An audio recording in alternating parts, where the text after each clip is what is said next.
y protección dentino-pulpar. El último teórico, que fue selección del material, ese vamos a dejar para el segundo parcial.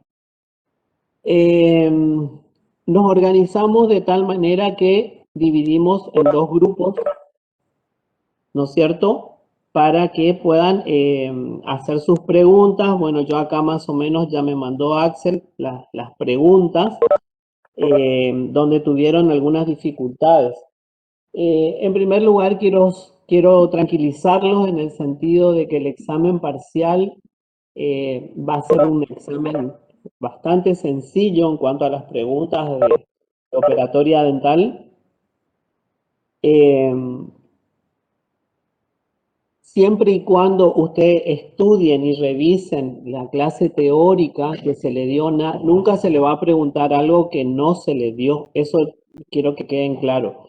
Pero por ahí estas clases de repaso hacen bien para sacarse las dudas y también para fortalecer en el momento que tengan que rendir el examen final, porque en el examen final son ustedes los que tienen que hablar y defender su examen.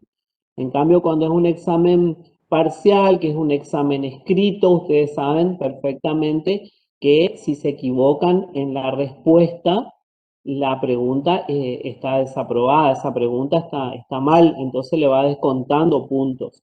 Generalmente son 10 preguntas y son 4 temas, aproximadamente 2 preguntas van a ser por tema y algún tema tendrá 3 preguntas. Yo siempre hago hincapié en la importancia de los temas. Si bien hemos reducido bastante los contenidos, todos los contenidos son importantes, hay un montón de otros contenidos que por ahí no se desarrollan con tanta minuciosidad, digamos, pero sí están en el programa. Entonces, voy a ir tratando de compartir pantalla para que más o menos ustedes, en cuanto a las preguntas que hicieron. Esperen un cachito.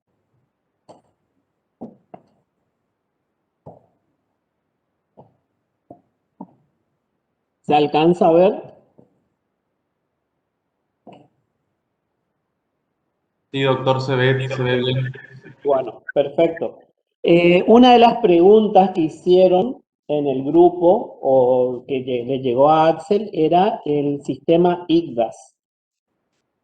Lo importante digamos, de lo que sea caries, por supuesto, cuando nosotros tomamos un examen tanto parcial como final, siempre el tema que les toque hablar, siempre es importante que sepan la definición, la clasificación, que sepan, digamos, saber desarrollar el tema en forma ordenada, ¿no es cierto? Bueno, supongamos que ustedes ya están sabiendo lo que es la definición de caries. Dentro de la definición y de la clasificación, ustedes saben que para clasificar a las lesiones van a tener varios sistemas. Tienen el sistema, la clasificación de Black, que es la que va a localizar a la lesión, pero que está en relación con la cavidad que van a hacer ustedes, que es la que más se utiliza en realidad. Clase 1, clase 2, clase 3, clase 4, clase 5. Después tienen la de Moon, clasificación de Moon. La clasificación de Moon, ustedes saben también que están relacionada con la de Black, que no se puede separar una de otra, pero que en la de Moon lo que van a hacer es localizar a la lesión y saber la evolución de la misma. O sea, no solamente el sitio donde se localiza la lesión de caries, sino también la evolución, es decir, el grado de evolución que tiene esa lesión en las distintas etapas. Y le hago toda esta introducción para que ustedes tengan en cuenta que IGDAS es un sistema internacional para la identificación, o sea, es una clasificación más para valorar a la caries o para observar a la lesión de caries en sus distintos estadios. El comité IDA recomendó el uso de un explorador de punta redondeada o sonda para la detección de caries que se usa cuidadosamente a través de la superficie dental para analizar la pérdida de integridad de la superficie del esmalte. ¿Por qué les parece?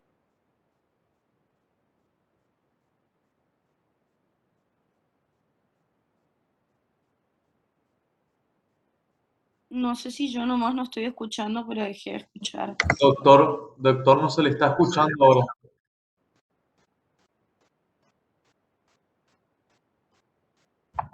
Capaz se le desactivó el micrófono.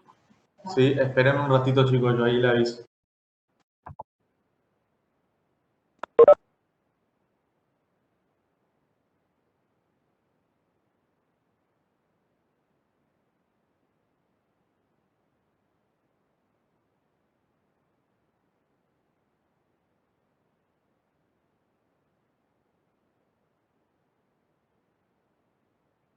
Vamos a preguntar como una clasificación más.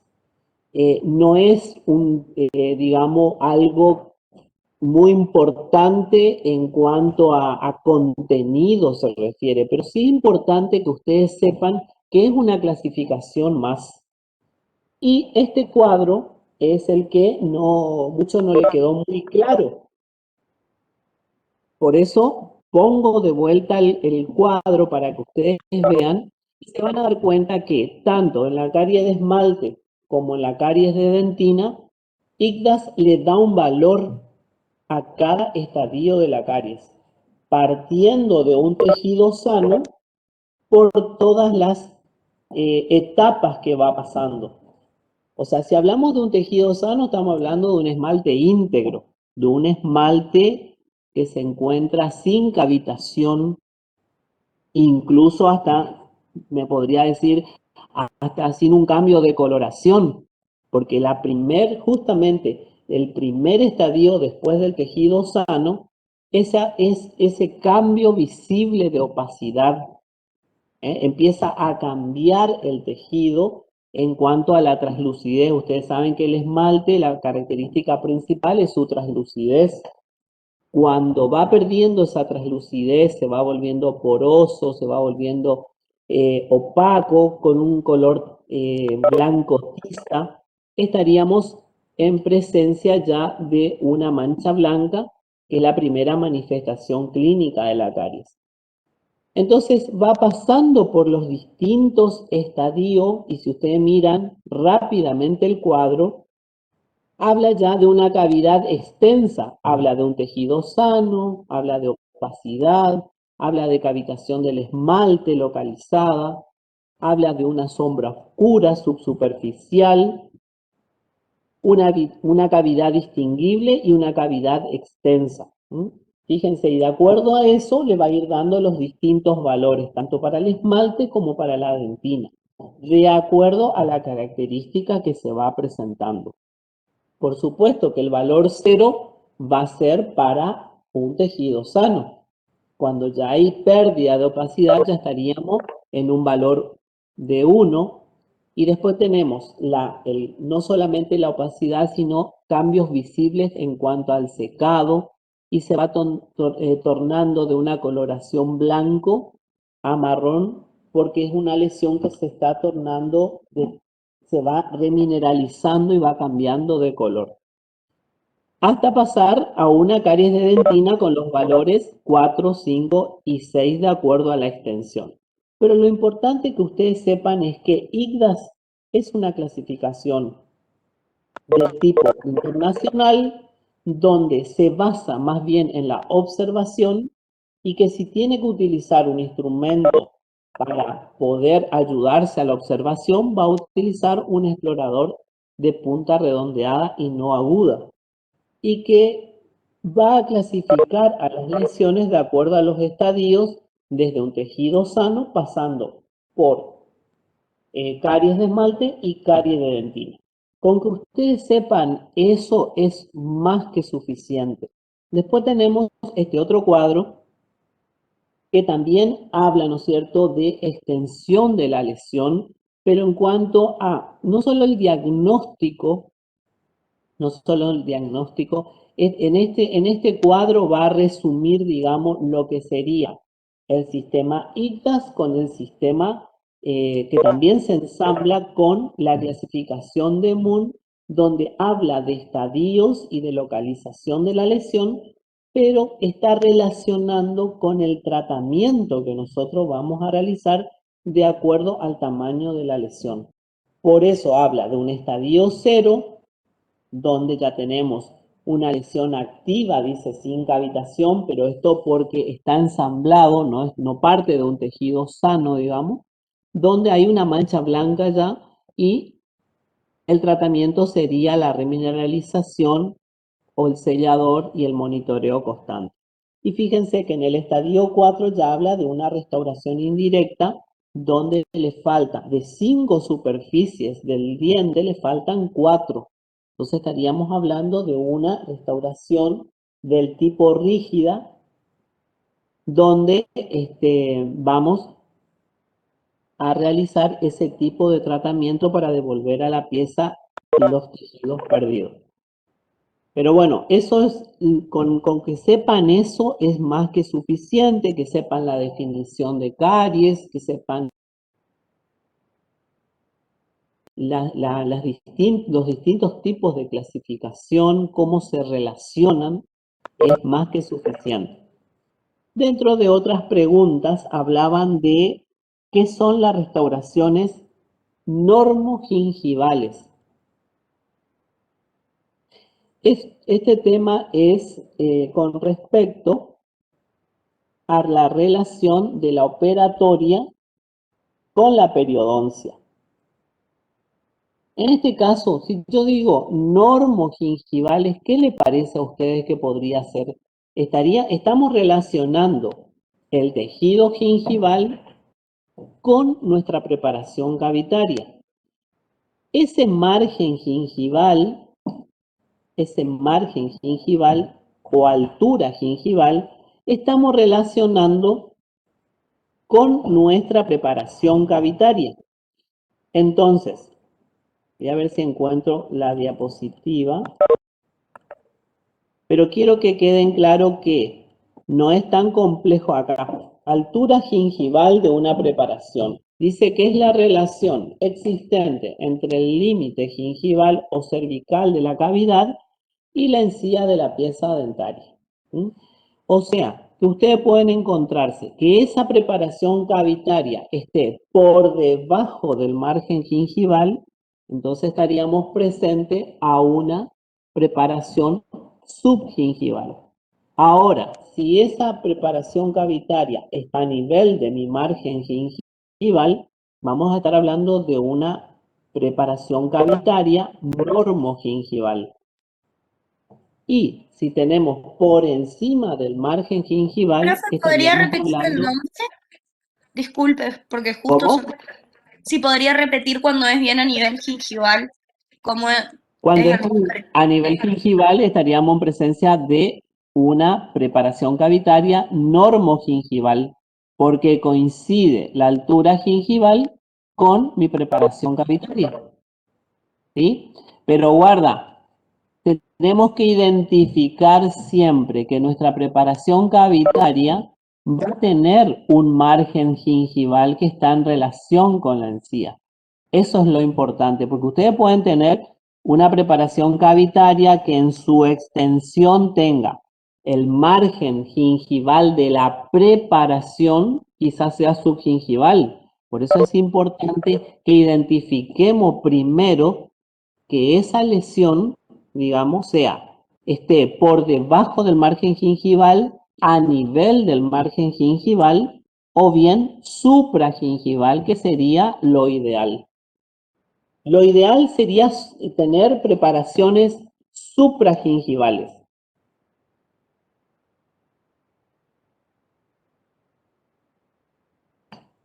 ¿Escucharon o no? Ahí recién veo un mensaje que no se escucha, ¿puede ser? Sí, profe, se escuchó. Bueno, perfecto. Entonces, Doctor, ¿y ¿quedó claro esto de las... ¿Cómo? los niveles gingivales cómo eran? Tenemos normogingival, supragingival y subgingival. Esos serían los niveles gingivales, ¿sí? Fíjense acá, en este ejemplo, tenemos restauraciones supragingivales, que sería lo ideal. Acá tenemos una supragingival, acá tenemos otra supragingival, acá tenemos una normogingival porque coincide. Fíjense en esta imagen, lo que yo les quiero dar a entender es que ustedes tienen una cavidad, una preparación cavitaria. El margen cervical o gingival de mi preparación cavitaria, ¿en qué relación se encuentra con mi tejido gingival? Es eso lo que tienen que relacionar. Entonces se van a encontrar con restauraciones supragingivales, normogingivales o subgingivales por debajo del margen gingival, que sería en este caso donde ustedes saben que habrá que hacer una preparación previa del tejido para poder acceder por completo a ese tipo de lesión. ¿Quedó claro? Profe, Sí, profe. ¿Está? Bueno. Después, dentro de otras de las preguntas, dice margen de seguridad de penetración de las toxinas. Cuadro de los porcentajes. Eso sería protección dentino-pulpar. Sí. A ver. Vamos a la diapositiva.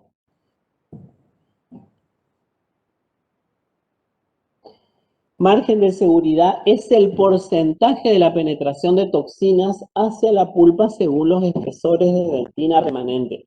Es decir, que acá lo que tenemos que relacionar es, una vez que hemos eliminado por completo nuestra lesión o nuestro tejido infectado y afectado, nos vamos a encontrar con un remanente de dentina. Entonces tenemos que ver ese remanente de dentina, ¿qué distancia tiene con respecto a la pulpa? ¿No es cierto? Entonces, de acuerdo a ese límite de seguridad, vamos a encontrarnos de que puede o no haber penetración de esas toxinas. Ahora bien, estuve observando que los porcentajes, digamos, que están acá están invertidos, por eso es que no se entendía. Cuando estoy a un margen, digamos, más próximo a la pulpa, por supuesto que este porcentaje va a aumentar. O sea, acá es 90%. 90% del 0,5, porque estoy más cercano a la pulpa con mi preparación cavitaria y tengo más posibilidades de que las toxinas penetren a tejido pulpar. Eso quiero que quede en claro. Y cuando estoy a 2 milímetros tengo menor o escasa o cero posibilidad de que las toxinas penetren al tejido pulpar.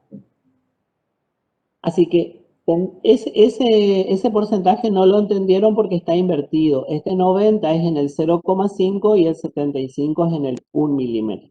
Y me parece bien que hayan identificado el error porque significa que han estado mirando. Entonces, esto es usar un poquito la lógica nomás. Cuando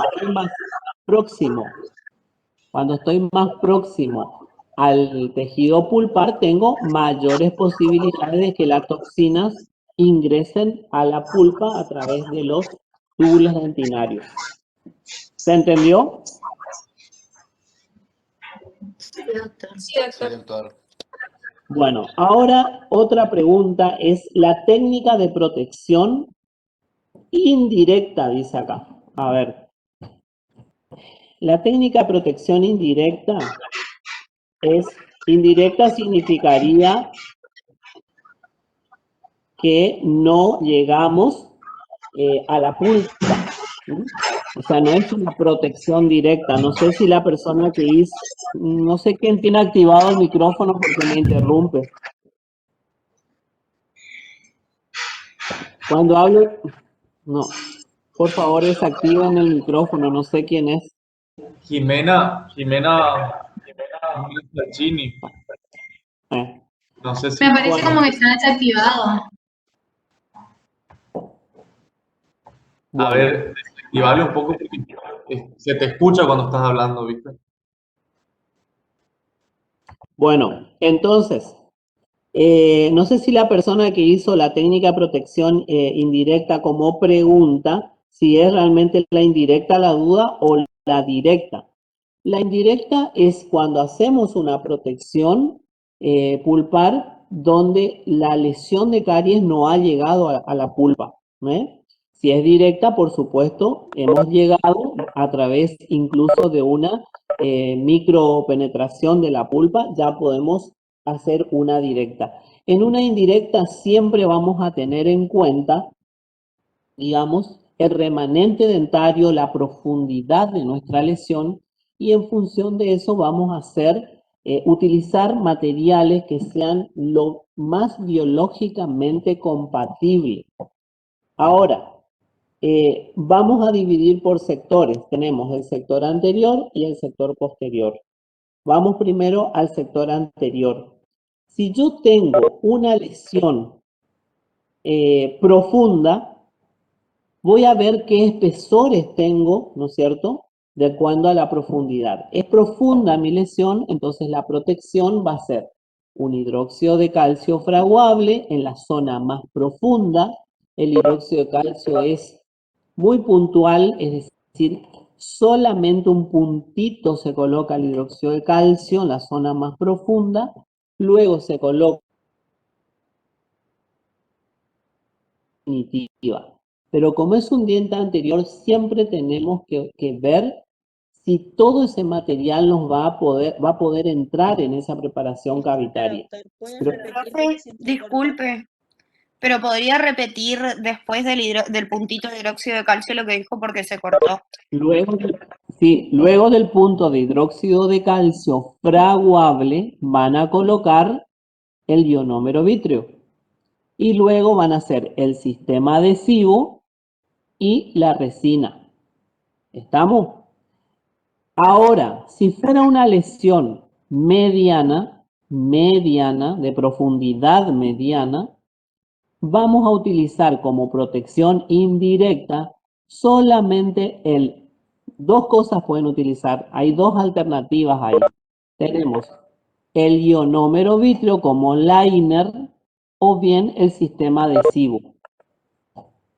Y ahora, si fuera una lesión, siempre hablando del sector anterior, ahora si fuera una lesión superficial, vamos a utilizar simplemente el sistema adhesivo y nada más, y la restauración. Sistema adhesivo y restauración. Es decir, que tienen tres alternativas de acuerdo a la profundidad. Tengo una cavidad profunda, voy a colocar hidróxido de calcio fraguable, luego ionómero, el sistema adhesivo y la resina. Ahora, si tengo una mediana, voy a colocar un liner de ionómero o bien un sistema adhesivo y listo. Y si fuera una superficial, solamente el sistema adhesivo y la resina. Ahora, si fuera en el sector posterior, ustedes saben que ahí tienen la alternativa de realizar o una restauración con resina o una restauración con amalgama. Si hablamos de una restauración con resina, vamos a colocar, si es cavidad profunda, hidróxido de calcio fraguable en la zona más profunda, bien puntual, luego el ionómero vítreo. Voy a hacer barniz de copal en las paredes y restauro con una amalgama. Ahora, tienen la alternativa que si van a hacer con una amalgama, también pueden colocar hidróxido de calcio fraguable, óxido de zineugenol reforzado, barniz en las paredes y restauración con amalgama. Ahora, si fuera una resina compuesta, van a colocar, si es profunda, hidróxido de calcio fraguable, ionómero vítreo como base y la restauración con resina. Si fuera mediana, van a colocar el liner de ionómero y la resina. Y si fuera superficial, simplemente van a colocar el sistema adhesivo y la resina. ¿Se entendió? Sí, profe, se entendió. Bien. Entonces, digamos, tendrían que hacerse un cuadrito para que ustedes puedan entender. Hay una aclaración acá con respecto al hidróxido de calcio fraguable. Ustedes tienen el biodegradable y el ácido resistente. El hidróxido de calcio biodegradable pueden utilizar en todos los casos. El ácido resistente van a utilizar en aquellos casos que ustedes necesiten hacer una técnica de grabado ácido sobre ese ácido, sobre ese, ¿cómo se llama? Hidróxido de calcio, perdón. O sea, van a haber algunos casos que van a colocar como un puntito de hidróxido de calcio y van a hacer la técnica de grabado ácido. En ese caso van a tener que usar un ácido resistente. Pero por ahí, mayor seguridad siempre nos va a dar el biodegradable y sobre eso colocar un ionómero vítreo cubriendo ese hidróxido de calcio. Pero por supuesto, como dije desde un principio, todo va a depender de los espesores que tengamos y que nos puedan entrar todo ese material, digamos. Bueno, otra de las preguntas con respecto justamente a este tema, ¿cuándo realizamos un liner? El liner ustedes saben que es de menor espesor que una base, es menos de 0,5 o hasta 0,5 milímetros y vamos a realizar siempre y cuando nuestra preparación cavitaria sea de profundidad mediana, tanto para el sector anterior como el sector posterior. Y ahí ustedes en el teórico, en las diapositivas, tienen todas las características y las funciones de un liner. Pero la pregunta estaba apuntada a cuándo lo realizamos. Lo realizamos entonces en cavidades medianas. Ahora, si fuera profunda, se realizará una base, ¿no es cierto? Y si fuera de menor espesor, se haría un sellador. El liner sería entonces en profundidades medianas. Después otra pregunta es, ¿cuándo utilizamos ionómeros vítreos? En el caso de operatoria dental vamos a utilizar. Si hablamos de usos en general, ustedes saben que tienen una clasificación de ionómeros. El tipo 1 es de cementado, el tipo 2 es de restauración. Entonces, ahí tienen que ustedes trabajar con el de restauración y con el de base. Ese tipo de ionómero es el que ustedes van a utilizar. Van a utilizar como sucedáneo de dentina, realizando protecciones dentinopulpares como liner de ionómero o bases de ionómero. Y en algunos casos también van a poder utilizar el mismo ionómero vítreo que utilizan para base o en algunos casos, dependiendo del caso clínico, algunos ionómeros que son de restauración cuando tenemos aquellas cavidades que presentan una gran cavidad, digamos, de caries, donde necesitamos reforzar las paredes. Y en ese caso lo utilizamos como sucedáneo de dentina. ¿Qué les quiero decir con eso? Que hay que recordar siempre la función del ionómero vítreo. ¿Cuál es la función principal del ionómero vítreo? La función principal o la propiedad fundamental es la liberación de flúor y también su adhesión química a las estructuras dentarias. Entonces, en función a esas propiedades del ionómero, tiene múltiples funciones. Ustedes saben que se utiliza también como reconstrucción de muñones, por ejemplo, en el caso de hacer una prótesis fija. Pero por eso les digo, la función que a ustedes les interesa va a ser como base y como sucedáneo de dentina. Con que ustedes sepan eso que es el área de operatoria dental, es suficiente. Van a utilizar entonces como liner, como base y como sucedáneo de dentina. Generalmente, ustedes saben que existe el ionómero de autocurado y el ionómero de fotocurado. El ionómero, por ahí el de fotocurado nos da mayor seguridad en cuanto a su resistencia, ¿sí? Ustedes saben que el ionómero tiene excelentes propiedades mecánicas, no tiene estética, entonces es un material que lo vamos a utilizar casi siempre en combinación con otros materiales. Ahora, si yo tengo un ionómero de auto y un ionómero de foto, lo que tengo que tener cuidado es, mejor si tengo el de foto, porque si tengo que hacer una técnica de grabado ácido sobre ese ionómero, por ahí el ionómero de auto no tiene la resistencia que tiene el ionómero de foto curado. Y lo mismo para el sucedáneo de dentina, me va a dar mayor seguridad que sea de foto curado. Y bueno, esas son las preguntas que me han llegado. No sé si quieren agregar algo, si quieren preguntar algo. Como les vuelvo a decir, van a ser aproximadamente 2 preguntas por tema, o sea que, bueno, algunos temas tendrán 3. Este repaso me pareció muy importante para aclarar algunas cosas y que, bueno, que hayan, digamos, tenido una pequeña dificultad y quizás hagamos hincapié eso en el examen parcial. O sea, ¿qué les quiero decir con esto? De que puede ser que las preguntas salgan de estas dudas, ¿sí? Entonces es importante que se saquen bien las dudas. No sé si quieren hacer alguna otra pregunta que no me hayan mandado, me dicen. O si no quedó claro algo, vuelvo a repetir, no tengo ningún problema.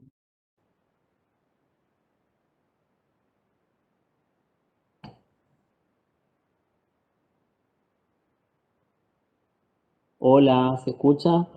Toda ¿Están? la parte de ergonomía y aislamiento también entra. Les digo algo, eso es con respecto a las clínicas virtuales, ¿verdad? Los que estuvieron desarrollando con los docentes, ¿sí? Sí, eso dimos. Exacto. Miren, yo generalmente, digamos, las clínicas virtuales están relacionadas de tal manera que van a complementar lo que yo doy en el teórico. Pero eso no quiere decir que se les pregunte en un examen parcial, se les puede preguntar en un examen final. Para mí todo lo que sea ergonomía, armado de mesa, todos esos temas complementarios, aislamiento, no les voy a preguntar en el examen parcial porque es algo de complemento, como para reforzar los contenidos que ustedes trajeron de tercer año. Entonces, por ahí prefiero que las preguntas y que hagan hincapié en lo que hacen en la clínica con el paciente.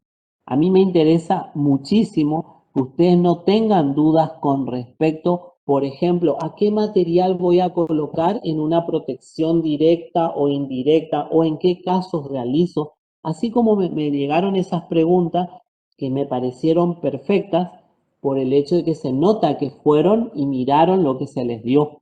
Entonces, siempre las preguntas que se le haga va a estar relacionado con la clínica. O sea, ¿qué material utilizo o qué función quiero lograr con ese material? O una clasificación de caries, o cómo se observa clínicamente tal lesión aguda o crónica. Eso es lo que quiero que el estudio de ustedes se enfoquen a la parte clínica. Si bien tienen que leer toda la parte teórica, siempre relacionado con la clínica. ¿Y qué quiero decir con la clínica? Con lo que veo. Eso es lo más importante. ¿Y qué voy a hacer frente a esa situación, frente a ese paciente? ¿Se entendió? Sí, profe. Entonces serían 4 temas nomás. 4 temas son los 4 primeros exámenes parciales, teóricos. De todas maneras, no hay ningún problema si por ahí empiezan a leer y tienen dudas otra vez, háganme saber con Axel. Yo no tengo ningún problema en volver a repetir lo que no entiendan. O sea, yo no tengo ningún problema, así que me avisan y estoy atento a eso. La semana que viene va a estar el otro grupo haciendo el repaso, la segunda mitad de la lista, pero eso no significa que me pueda hacer un tiempito y volver a charlar con ustedes, no tengo problema. Porque por ahí a lo mejor están muy justo de tiempo y bueno, están preparando otra cosa y bueno, tranquilos, miren todo lo que sea operatoria, no tengo ningún problema en que vuelvan a preguntarme algo. ¿Está? Bueno, Sí, doctor, muchas Gracias, gracias. doctor. Listo, entonces, si no hay otra pregunta, terminamos. Axel, ¿no te llegó otra pregunta? No, doctor, esas son todas las preguntas las que le mandé. Bueno, estamos entonces. Cualquier cosita me hacen saber.